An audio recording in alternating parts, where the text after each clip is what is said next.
بسم الله الرحمن الرحيم الحمد لله والصلاة والسلام على رسول الله وعلى آله وصحبه وسلم تسليما كثيرا مزيدا إلى يوم الدين أما بعد. This is our 15th class, the middle of Ramadan, on the chapter of fasting from the book Zad al-Mustaqna, and we're doing in-depth detailed lessons, as you can see. The author, where we left off yesterday, was talking about the obligatory fast and its intention, the intention for the obligatory fast. So once you finish that, now today he's talking about the nafil fast. وَيَصِحُّ النَّفْلُ بِنِيَّةٍ مِّنَ النَّهَارِ قَبْلَ الزَّوَالِ وَبَعْدَهُ. Non-obligatory fasts are valid if the intention is made during the day, whether it's before noon or afternoon.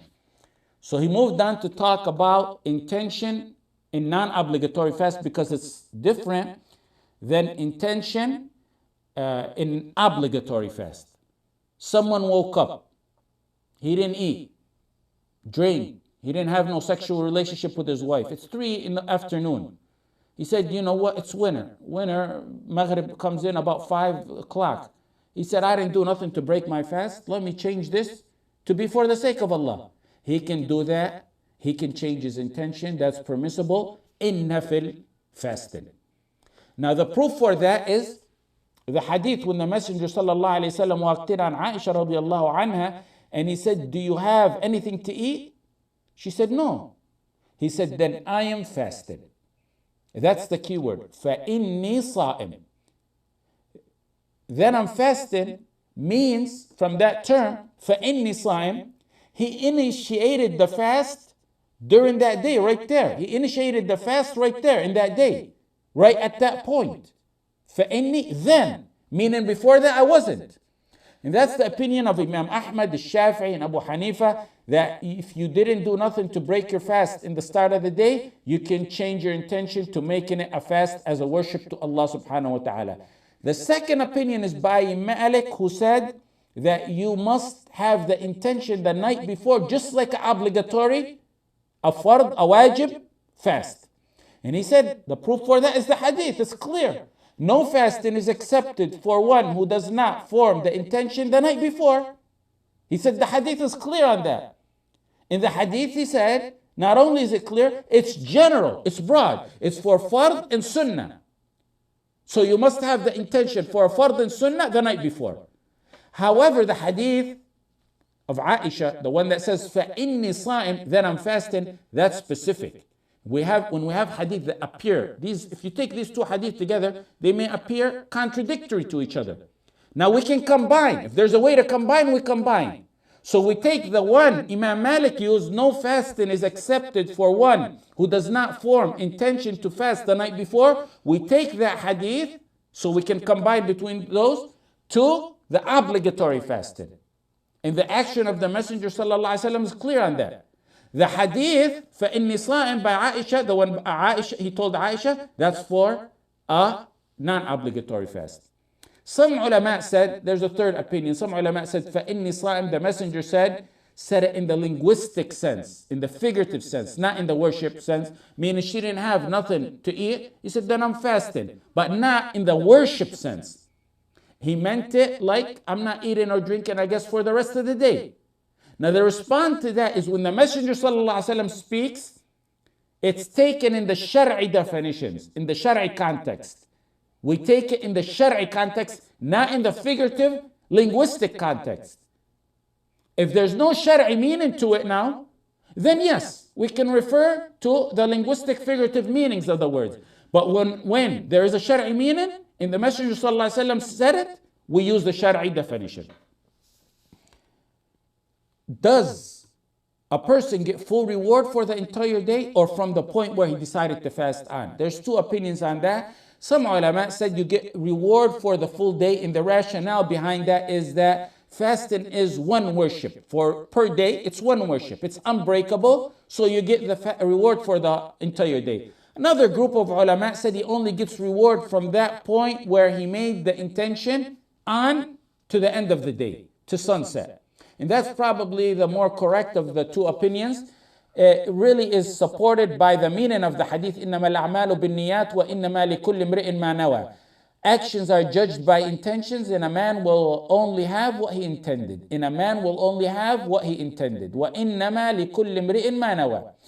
Note, you have to keep in mind that if you intended on fasting at any point during the day, a nafil fast, you can't prior to that have eaten anything or drank anything or had relationship with your wife. You can't do that prior to that. If you did that, you cannot change your intention because you've did something to void your fast. You cannot change your intention. So it's only for people who from the start of the day didn't eat, drink, or do any or have sexual relationship with their wives or do anything to void the fast. Now the next point, the author, he said قبل الزوال وبعده, whether his intention is before noon or afternoon. Why did he say that? Sunnah fasts are valid if the intention is made during the day, whether it's before noon or afternoon. Why did he specify before noon or afternoon? Was there a need for that? The reason he stated that is because if you look in detailed books of fiqh, there's another opinion that says before noon, okay, you can go ahead with that and change your intention. Afternoon, no, you cannot do that. It's not permissible. They said because why? Why did you distinguish between before noon and afternoon? Because they said because afternoon, that most of the day had passed without the intention. So the rule is for the most. You know, a lot of this doesn't have textual proof, so they resort to rationale. They have to do that. They're saying one who initiates fast afternoon, he missed out on most of the day or a great portion of the day. And the great portion of the day is gone, so the day is gone, he can't change his intention. The author was correct, whether it's afternoon or before noon, it doesn't matter, because there's no proof to distinguish between changing the intention, whether it's before noon or afternoon. The next, the author says, وَلَوْ نَوَى إِنْ كَانَ غَدًا مِنْ رَمَضَانَ فَهُوَ فَرْضِ لَمْ يَجْزِهِ. لَمْ يَجْزِهِ. If someone's intention is, now he goes back to talking about Ramadan. He made that statement clear about nafil fasting. Now he goes on back to talking about Ramadan. He says, if someone's intention is, if tomorrow's Ramadan, then it's my obligatory fast. He said, that's not sufficient intention. Someone went to sleep. He went to sleep early. He waited to see if they announced the next day's Ramadan. He couldn't wait. He has work the next day. He went to sleep early. Before he slept, his intention is in his heart, is that if tomorrow's Ramadan, I'll fast. If it's not Ramadan, I won't fast. The author said that type of intention is not acceptable. That day is not acceptable. He's hesitant. And his intention must be firm and determined. We already stated that before. We talked about intention before. We said the intention must be determined. You can't be hesitant. They said this is a hesitant intention. In another opinion by Imam Ahmad himself, and it was chosen by Ibn Taymiyyah, he said it's accepted. Because this person is not hesitant. Ibn Taymiyyah said he's not hesitant in fasting Ramadan. He's saying, I may fast and I may not fast. He's hesitant about Ramadan, not about his own fast. Meaning if tomorrow's Ramadan, I'm going to fast. But it may not be Ramadan. That's a very strong argument. If tomorrow's Ramadan, I'll fast. If otherwise, I will not.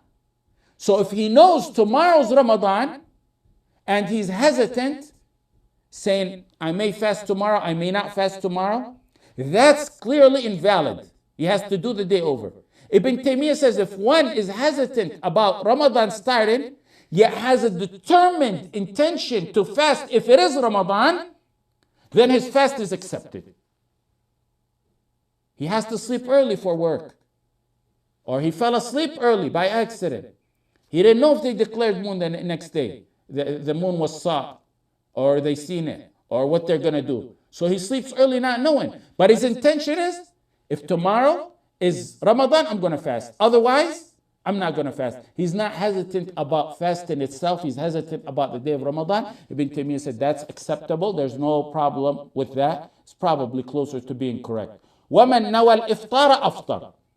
And if someone's intention is to break fast, he will break the fast. An intention to break fast breaks it. If you intend on breaking your intention, you're fasting, you intend on breaking the fast, you broke it. Why? But he didn't eat or drink. He just intended on breaking his fast. The proof, إِنَّمَا الْأَعْمَالُ بِالنِّيَّاتِ. Actions depend on the intention. That's how essential intention is. And a man will be rewarded only for what he intended. You intended on fasting, you fast. You intended on breaking your fast, you broke it. Intended, this is what the author is saying. Intended on breaking fast means you broke it. Likewise, intended on breaking salah means you broke it. When he means you broke it, it means not that you ate or drank, but you severed your niyyah. Severing your niyyah breaks your fast. Meaning, his intention was determined to break his fast, he broke it. If later on he decides not to eat and drink, decides to renew the niyyah during the day, he can renew the niyyah if he didn't eat or drink. As long as it's not Ramadan. Because in Ramadan, the intention must be performed the night before. So if he breaks it, he must abstain the rest of the day and make up that day. Some quick scenarios, for example, that pertain to this. If someone fasting breaks his intention, but then his wife, for example, tells him, there's only 2 hours left for Maghrib. Why don't you finish? He broke his intention. He was determined to break his fast. He renews his intention after his wife told him, you didn't eat or drink the whole day. You're going to break your fast an hour before Maghrib. In a nafil fast, that's accepted. But at what point does the ajr start from? The correct opinion is that his ajr starts from the point he renewed his intention last. Actions depend on intentions, and his deeds start from when his intention started. An issue. Someone is fasted, but he makes the intention, if I find water, I'm breaking my fast. If my wife makes dinner before Maghrib, I'm going to eat. It does not negate or break his fast in a scenario like that, because the intention was if he finds water, if he's presented with food. If that's not fulfilled, the fast is good, inshallah. And take this rule. Take this rule and keep it in your mind and highlight it. It'll help you a lot. If one firmly intends on leaving or breaking a ibadah, he broke it. There's a slight exception in Hajj and Umrah. But other than that, if one intends on breaking a ibadah, he broke it.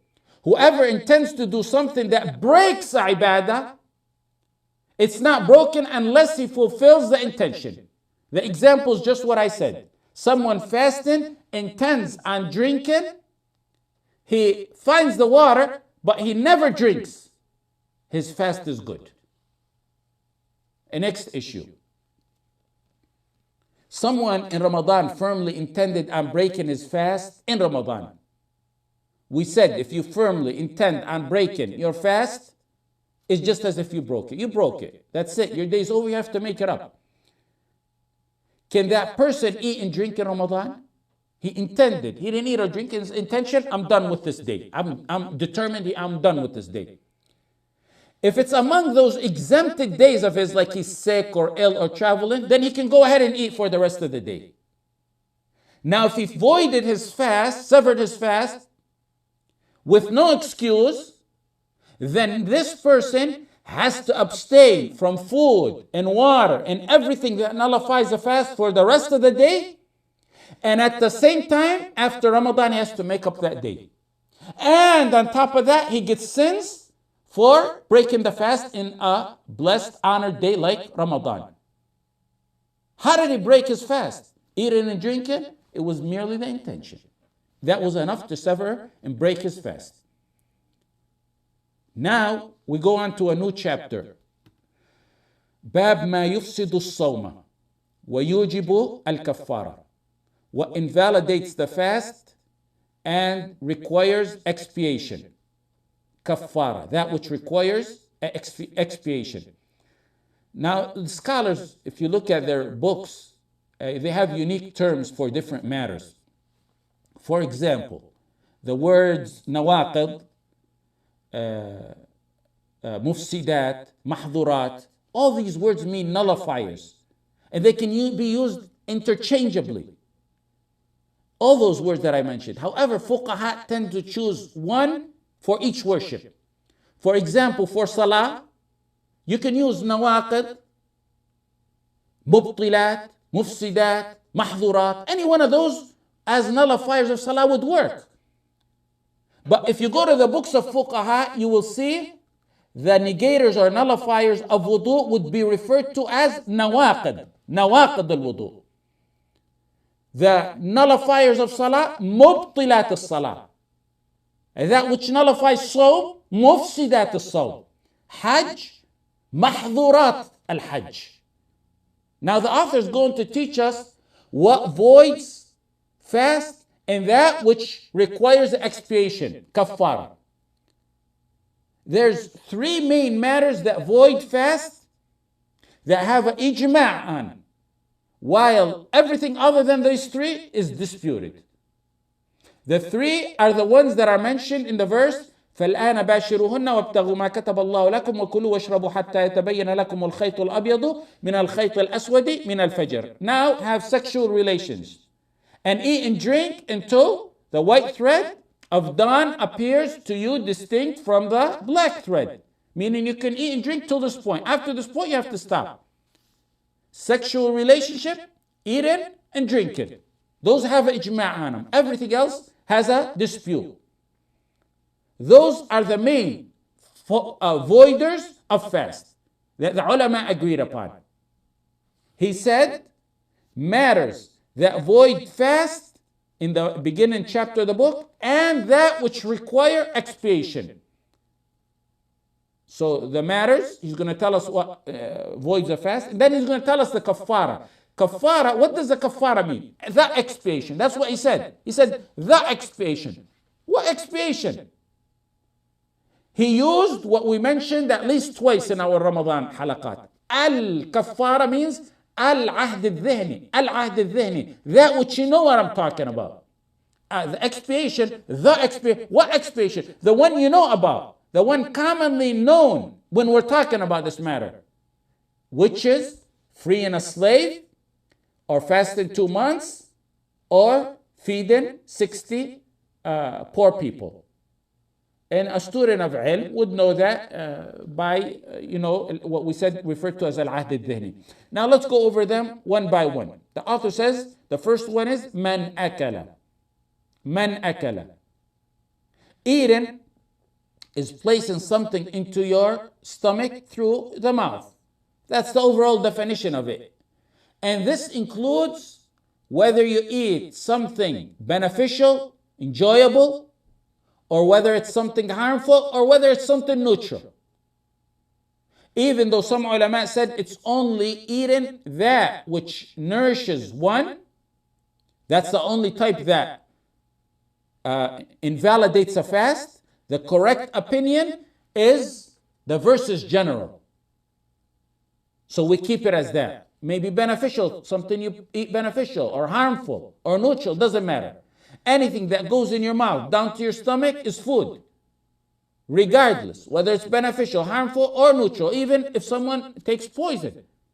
That's example of something harmful. It voids the fast. That's the first one. Then the author says, Man akala aw shariba. Whoever eats or drinks. It includes liquids. Whether they may be beneficial or harmful or useless or neutral, it doesn't matter. Water, soup, yogurt, milk, blood, poison, all that is included. And the proof for eating and drinking is the verse we stated. وَكُلُوا وَاشْرَبُوا. Eat and drink until the time where you must stop. The ijma' and many hadith are also additional proof. Like the hadith al-Qudsi. He leaves his food, drink, and desires for me. In the hadith al-Qudsi that we took, I believe yesterday or the day before. So then the next one, the third one, is ta'ata. So he mentions food, water, We said those have ijma' on them. The next one is ista'ata, meaning using snuff. It's what reaches the stomach through the nasal passage. It's what you snuff. It's like, for example, today, nasal drops or medicine you drop in your nose or you snuff in your nose. It breaks the fast. And the proof on that is the hadith by Laqit radiallahu anhu, when the Messenger sallallahu alaihi wasallam was advising him on wudu. He said, وَبَالِغْ بِالْإِسْتِنْشَاقِ إِلَّا أَن تَكُونَ صَائِمًا. When he was telling him about wudu, he said, sniff water deep into the nose, except when you're observing fast. One shouldn't sniff water deep into his nose when he's observing fast, whether it's a sunnah or a wajib fast. So why? What's the reason? What's the illah? The reason is so it won't enter in you and void your fast. So the ulama said, and likewise everything else. If that's water during your wudu, then everything similar to that will also void your fast. The next one, he says, أو احتقن. This is the fourth one actually. أو احتقن. It means injecting something into the anus. Now احتقن means حقنة أو احتقن. It means the shot, the medical shot. That's not what we mean when we talk about. They didn't have that back then. احتقن means anus injections. They did have that back then. Why does it void the fast? Because it's something injected and it reaches the stomach, they said. It goes inside someone and it reaches the stomach, they said. Based on that, according to that opinion, and it's the opinion of Imam Ahmad and the majority of the ulama, that it voids one's fast. Based on that opinion, the analogy, the qiyas is, everything that enters from any entry point voids the fast. Mouth, nose, anus, anything that enters from any entry point breaks one's fast. Ibn Taymiyyah differed with the majority here. He said, hukna, injecting something into the anus, does not break the fast because it's not considered food or water. It's not food or water. And the only thing that we have proof on is that it's gotta be food and water. The Quran and Sunnah state food and water. So he said that's not part of it, and he disagreed with the majority of the ulama. And he said also he doubted whether it even gets absorbed by the stomach or reaches the stomach. However, medical doctors now explain, if you read about it, how some kind of medical anal injections reach the small intestines and how the small intestines absorbs them. It appears that anal injections like that used for medicine, Ibn Taymiyyah and not the majority is most likely correct, is closer to being correct. It doesn't break the fast, even if it's absorbed by the small intestines. Because let me give you this rule and it'll help you a lot. Matters that are strongly disputed among ulama, if the ulama doubt strongly, the ulama, not us, whether something voids a fast or not, we resort to the principle, the origin, that it does not. Because we always need proof that it negates. If someone tells you it negates, you say, where's your proof? Sometimes the rationale are strong or derivative directly from proof. The next one he says, أو اكتحل بما يصل إلى حلقه. The final one for today is applying kuhl, the ancient eye cosmetic, around or inside the eye. بما يصل إلى حلقه. The stipulation that it has to arrive to the throat. And likewise, just like we say about kuhl, which is the ancient eye cosmetic, whatever women use today, similar to that, the same ruling applies. There's opinions on that. The first opinion is by Imam Ahmad in the madhab of the Hanabila, and it's as the book states, if the kuhl reaches the throat, if it reaches, look at that stipulation, if it reaches the throat, it invalidates the fast because it becomes like food or water. And the ruling of food or water, the ruling on food or water applies to that if it reaches the throat. The second opinion is by Imam Malik rahimahullah. He said kuhl breaks fast whether it reaches the throat or not. The first opinion, only if it reaches the throat. The second opinion by Malik, it doesn't matter if it reaches the throat or not. The third opinion by Abu Hanifa, al-Shafi'i, and Ibn Taymiyyah rahimahumullah jami'ah, they said even if it reaches the throat, it's not one that nullifies the fast. It doesn't void the fast because it's not food or water. The last opinion is probably the correct one, and it's the more likely the correct one. Why? Let me give you the proof for why I say it's correct. There's no proof from the Quran and Sunnah that says kuhul invalidates fasting. So we resort to the origin, like the rule I told you, that it doesn't negate fasting. Number two, because eye is not an entry point to the stomach. It's like putting something in your eye or putting gel or oil on your hair or Vaseline on your flesh is possibly the same thing.